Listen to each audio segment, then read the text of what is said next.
Gentlemen, we are back with another debacle as well as an edition of this fool. This utter sorry excuse for a sewer rat. He doesn't qualify to be anybody human. There's nothing human about Darrell Brooks. There's absolutely nothing human about him. And for his mother to make excuses, mental illness. Right. I mean, how many rabbits can you pull out of one hat to try it to shield the reality? Do y'all remember when Judge Darrell said in her sentencing, it's easy for them, talking about his family, to suggest mental illness, but they won't accept the reality. What is the reality? The reality is this man should have never been out of jail. The first time he ran over Erica Patterson, the bail gonna be $100. Well, I guess it was 10% of $1,000, so they only paid $100 to get him out. Absolutely ridiculous. So we are waiting. Darrell act like he taking a selfie, adjusting his shirt or whatever he was doing. Yeah, you're going to be in good adjustment for Bubba. Yeah, you're going to be face down, behind up. You're going to be readjusted.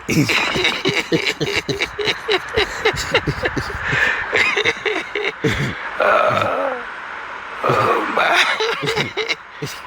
There's a readjustment coming. Well, he's been in jail all this time, I should say. If it hasn't already, it's been a readjustment. Yeah, he just looks so frustrated. But you know what, y'all? He has nobody to blame, essentially, but himself. That's right. He has nobody to blame but himself. You do wrong, expect wrong to come back.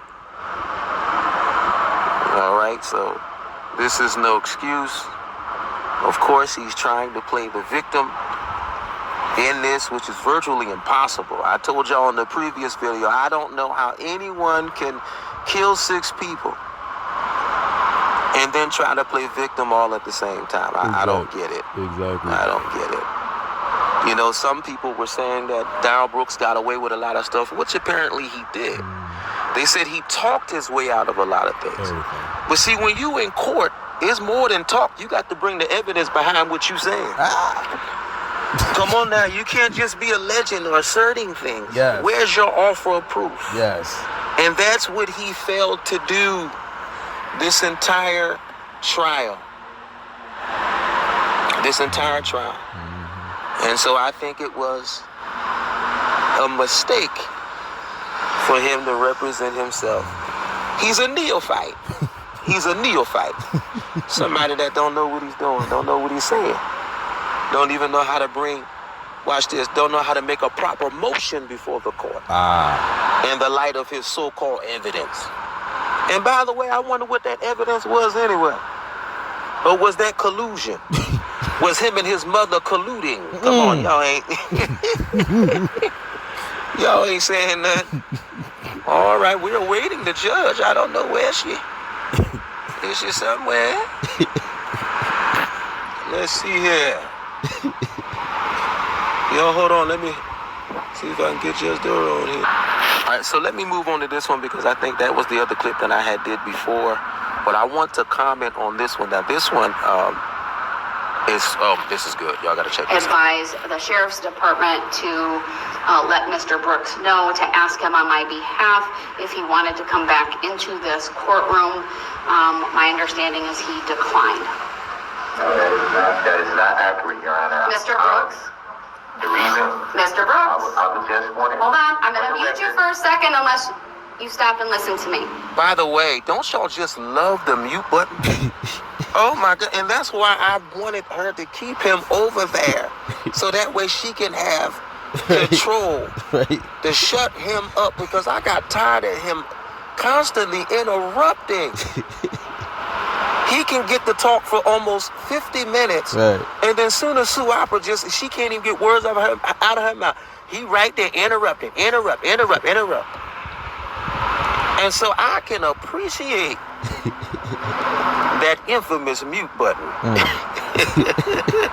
just heard what you said, but I'm not asking for a response, sir. Right. Mr. Brooks? Okay, Yeah, we don't need interrupting- commentary. hold on. Shut your mouth. You're interrupting me, sir. I wasn't looking for a response. Right. I'm happy to ask you the question myself on the record for you to answer it. I will give you the opportunity to come back into this courtroom. You have demonstrated that you can make cogent, coherent. You letting him back in that courtroom at your own risk. Hasn't he interrupted enough that he's exhausted his rights to come back into the courtroom? Hello, somebody. And I would have definitely let the Court of Appeals know. Articulate arguments on the record. You just did that.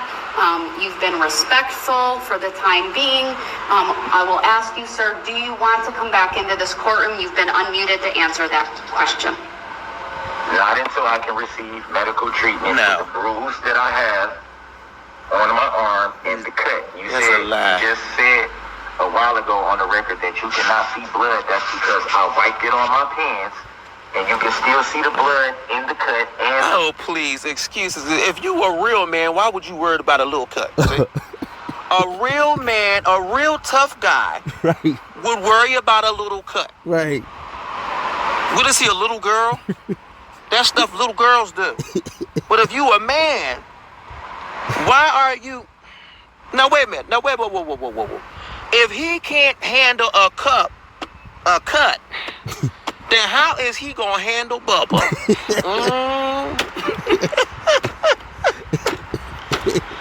If Darrell Brooks can't handle a little paper cut at that, then how you think he gonna be dealing with Bubba?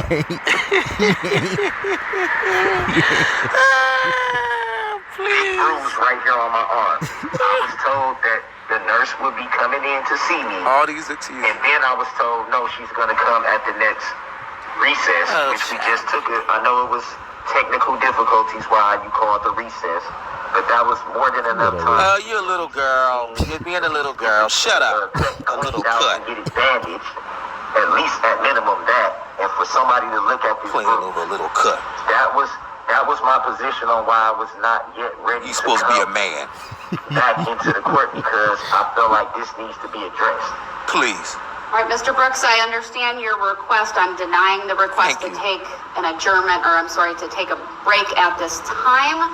I'm not asking for a break. I didn't ask for a break. I was just saying that at the time that there was the technical difficulty recess, before you Shut even him called up. that, Your Honor. He always got to go around the whole, I don't know, go around the whole city just to try to get to just get to the point. Look, I was told that a nurse Shut was up. in at that time. mute him.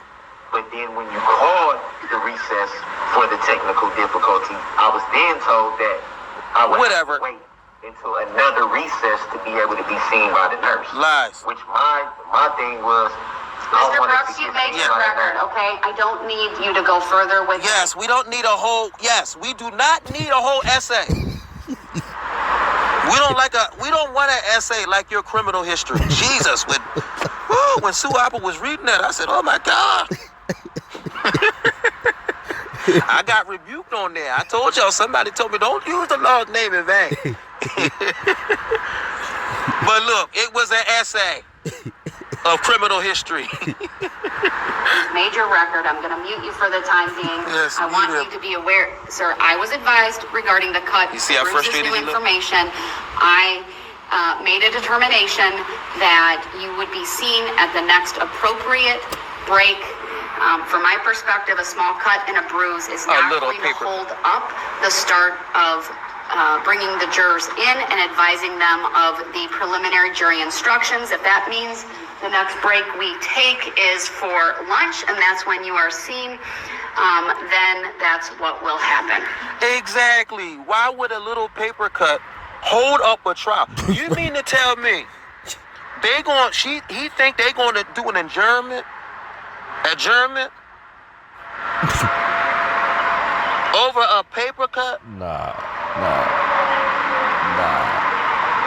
And this is a serious, this is a high profile case? Homicide after homicide? And we gonna put this on hold because of a paper cut? Nah. See, that lets you know he ain't gonna be able to handle Bubba in there. Bubba, he ain't gonna be able to handle Bubba. Bubba gonna tear them cheeks up.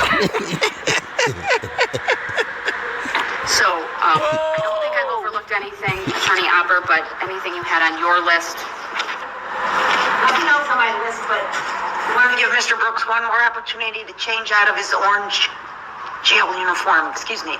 That's to protect him. That I would give him an opportunity. Now watch this. That's coming from the state. Can you believe that? The state is willing to help to protect him, telling him to change out of his jail uniform because he's going to be in the presence of the jury. That's to make it impartial. Right. But he too dumb to know that. Stupid. Mr. Brooks, would you like to go back and change into your suit? My position has not changed whatsoever, and it will not change, as it is my right to come into court how I would like to. Okay. Just like I should be awarded the right to be present for every proceedings in this trial. After what you did, you need to be awarded a behind kicking. That's what you need to be awarded. Somebody need to open up a can of whooper. You know what? Come on, y'all ain't saying nothing. Come on, Sorry, hello, somebody. I'm muting him again. I note your objection. I will take muted. that as a clear indication you do not want to go back to the jail to change into You're gonna make me lose my street or religion. civilian clothing, that you are exercising your right to dress in the jail attire. All right, then with that, I am going to just take a short recess just to have the jurors brought in. All right, we're going to go to another clip. All right, so I want to cover this part of it too. This is going to be a compilation because there have been some of my audience have been asking me to cover the interrogation. And I wanted to do this a while ago, but it was too long, so I just wanted to get certain segments out of it because that investigation, oh my God, it was too long. It was just too long. So let's cover this. And y'all know me, I'm going to intermittently interject when necessary. Come on. When you left Stephanie's, it was still daytime. Oh, by the way, I wonder if Stephanie is a real person. Nah. Or is that Jane Doe? I'm still trying to figure out where Marcus and where that tan Kia. All right. Okay. Was there still a lot of people out? It was still people out. Okay. It was still people out. Not a lot in that area. But at park, it was a lot of people out. Like I said, it looked like something was, I don't know what the hell. But it was a lot of people out. And it was, like I said, it was people, it was older couples walking down the street. It was younger people walking down the street. People were getting a back or something was going on. I don't know, but it kind of seemed like it was a lot, like it was something going on to where it was vibrant. Because there was a lot of people everywhere. Walking up and down the street. Everywhere. It's people. That's what I'm saying. Like, if I got into a fight with her right there, it would be so impossible for somebody to not be like, hey, this guy's fighting this chick or whatever the case may be. Like, All right, so apparently at this point he doesn't know. He knows what he did. I'm talking about what he ultimately did. But he's right here, he's trying to refute his altercation with Erica. That's why he said people would have seen that, you know. But see, Detective Carpenter is getting developing information relative to the parade attack. But they're not getting into that yet. They're taken care of. They're kind of strategically going through this with him. Now, I might add, let me say this. Well, first of all, he just killed 6 people and injured many, right? How is he so like nonchalant in this interview? Right. Y'all notice how he laughing like, like he is just like Crazy. as if That's crazy. this didn't even like he didn't even do this. Like he just didn't get finished murdering people. He is so nonchalant in this. It just relaxed. Just I don't understand it. I don't understand it. It's like he doesn't even have a conscience. Come on. How could somebody not see something? How long was it between leaving Stephanie's? There is no Stephanie. Yelling at you at the door of that guy's house. Was it dark when they yelled at you? Yeah, by the time they came, it was dark. But we had been sitting out there. We had been sitting out there for a minute. Me and the guy. We were just sitting right there on the porch. We were just sitting there to find how long. Estimate.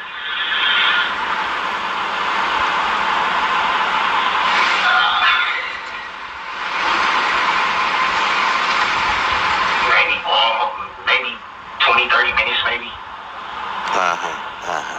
wasn't long, but it was long enough for, like I said, he let me use his phone. We sat on the porch. We were sitting right there, just like this, just sitting on the porch. While I called me an Uber. I called the Uber. I said, look, man, I let him know. I said, look, I ain't trying to rob you or nothing like that. Because when I knocked on the door, he kind of was like, whoa. I'm like, look, I don't got no weapons. I'm not trying to break in your house. I'm not trying to rob you. Nothing like that, dog. I just need to call an Uber. That's it. I'm not, he was just like, okay, I'll come out. Boom. I need an Uber to, what's your address? He told me the address. And we was just sitting there waiting. That's how I was going to get back home. I told him, I said, I got the money on my car. I'm not asking you for no money. I just need to use your phone. That's it. That was on. Then from there, we sat on the porch and just shot the shit out. I'm saying, you told me last night he was cool with that. Like, he wasn't being weird. He was like, oh, yeah, I hope y'all. Yeah, we just sat there on the porch. And he did ask me, he said, do you need a jacket? I said, no, I'm straight. Like, I'll be home as soon as the Uber comes. I know it's probably going to cost me probably like $40 to get from me. I'm guessing. I don't know, but he was just so nice to where I know I can get home. And that was the main thing. I'm like, I'm just going home. She can keep the money or whatever. I didn't even try to contact her further. I just was like, I'm gone. Call you Uber, and I'm going home. That's it. Let me ask you this, Darrell. So you weren't out in Waukesha Saturday, just Sunday? Yes, sir. Okay. Nothing physical yesterday. Like I told you, you're a part in the investigation. There's a lot of parts, right? In the investigation, there's investigation. What we talk. Well, this domestic abuse thing I'm telling you about, right? Okay. So wait. Hold on. Let me go. I'm sorry. You talked about being a religious man, right? Now I like how the detectives, they're playing, they're trying to use their tactic, they're trying to get him to open up, talking about being a religious man and how it's important to tell the truth and all that. You do better, God. You do better. We all could. I'm not. We all could. That's why. Yesterday was a mistake. I should have just freaking watched the game and just went home. Right? Because that's the thing. What do they teach us in Christianity? Throughout that, they teach us that we're broken, right? We're sinners. Even when we're born sinners. We're broken. That's why we're so thankful for God's grace and forgiveness, right? When we ask for it. Even though we don't deserve it. But when we ask for it, He gives it. Alright? You're a father. You got 3 children, 18. I mean, I like their tactic, but that ain't gonna mean nothing to him. He brought a Bible to court. Supposed to be a quote unquote Christian. That ain't mean nothing. I understand what they're trying to do, but that's not. No. Let me go to the other part of this interrogation. Hold on. All right, so now the prosecution is moving in. They're moving in. They've already got through the whole situation not got through, but the whole situation with Erica Patterson really wasn't as significant as that attack. at that parade. And so it's almost like the Erica Patterson situation became stalemate. And they had to move into something very important that was much more important. Come on. I'm Christian.